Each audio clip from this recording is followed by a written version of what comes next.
안녕하세요. 마철학과 김현숙의 살맛 나는 서재입니다.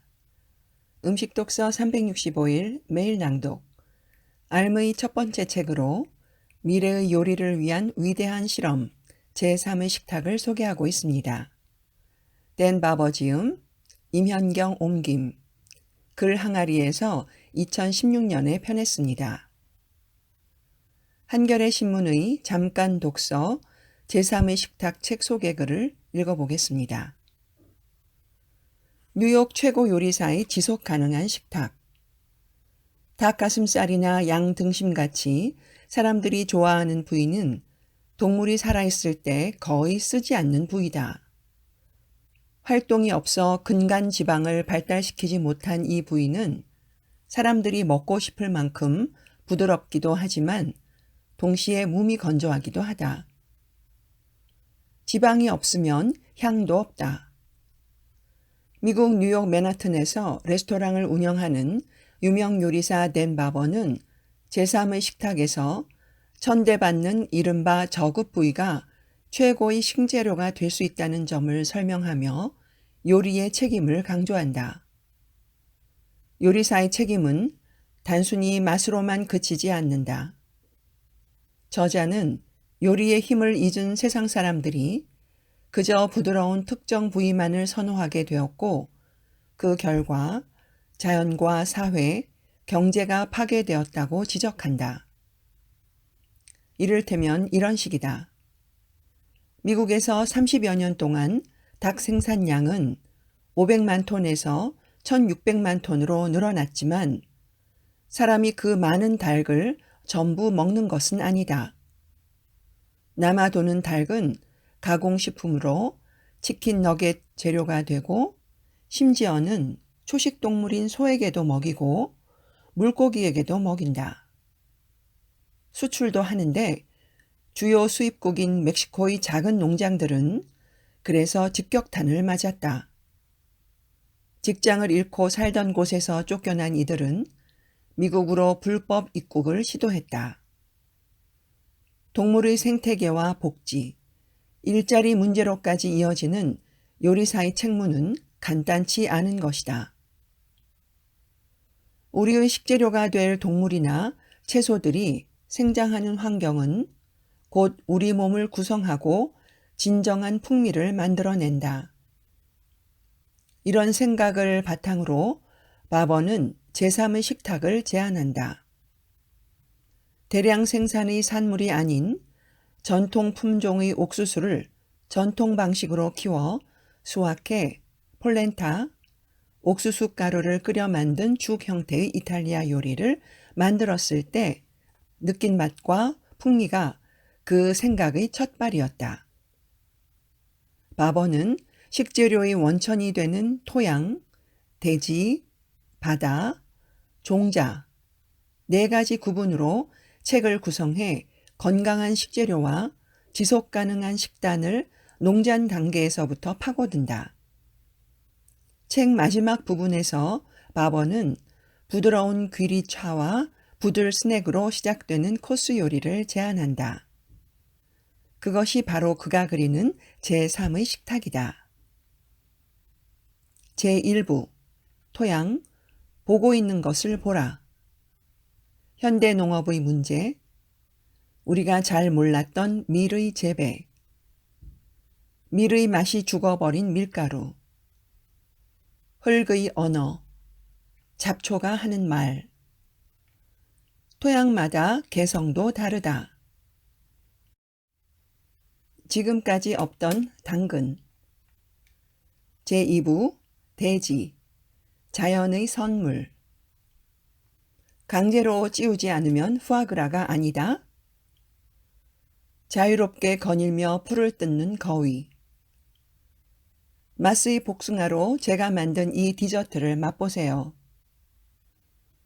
닭, 가장 인기 있는 음식의 위험스러운 변형. 과도한 육류 섭취, 요리의 책임. 대사, 미래 농업의 모델. 거위는 우리가 기르는 게 아니에요. 알아서 잘 자라요. 제3부 바다, 심장은 펌프가 아니다. 해산물의 지속 가능성. 바다를 대하는 요리사의 문제는 바로 상상력의 부재. 최고의 요리는 없다. 광범위한 물고기 양식, 생태 네트워크.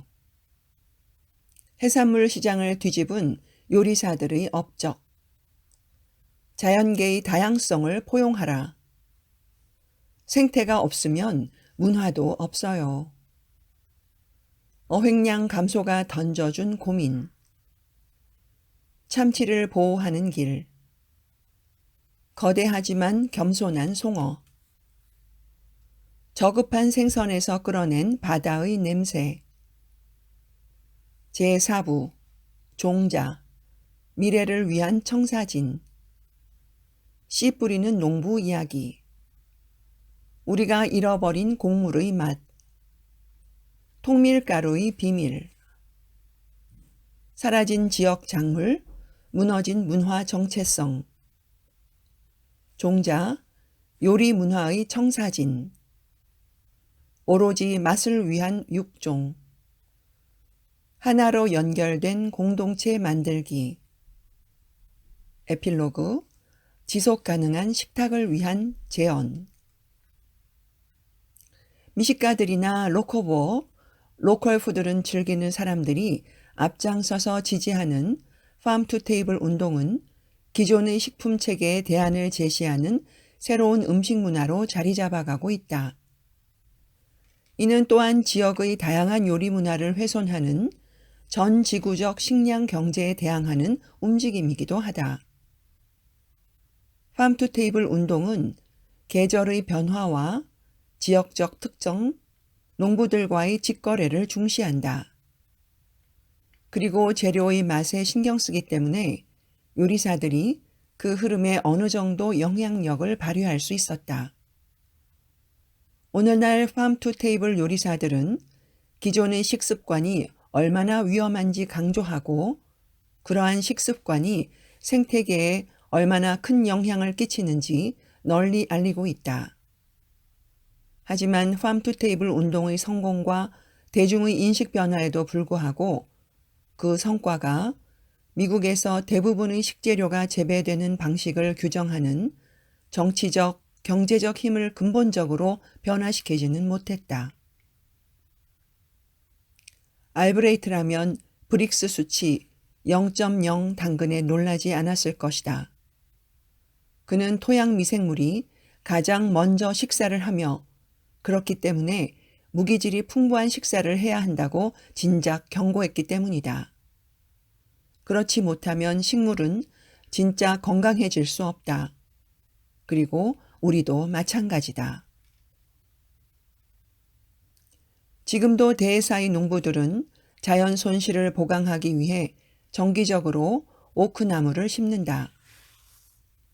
개인의 이득을 위해서가 아니다. 어차피 지금 심는 나무는 그들이 죽기 전까지 도토리를 맺지 못할 것이다. 그저 부모님과 조부모님이 늘 해왔던 일을 계속하는 것이다. 아기가 태어나기 100년 전부터 아기를 기르기 시작하는 것이라는 메노파 교인들의 믿음과 일맥상통하는 전통이다. 이 책을 집필하기 위한 사전 조사 과정에서 나는 농부, 육종자, 요리사들을 관찰하며 많은 깨달음을 얻었는데 그 중에서 내 안에 가장 무겁게 내려앉아 계속 떠올리게 되는 생각이 하나 있다. 웨스 잭슨에게 클래스 A 농장이 지속 가능성의 좋은 예라고 말했을 때였다. 웨스는 동의하지 않으며 이렇게 말했다. 지속되기 힘들 겁니다.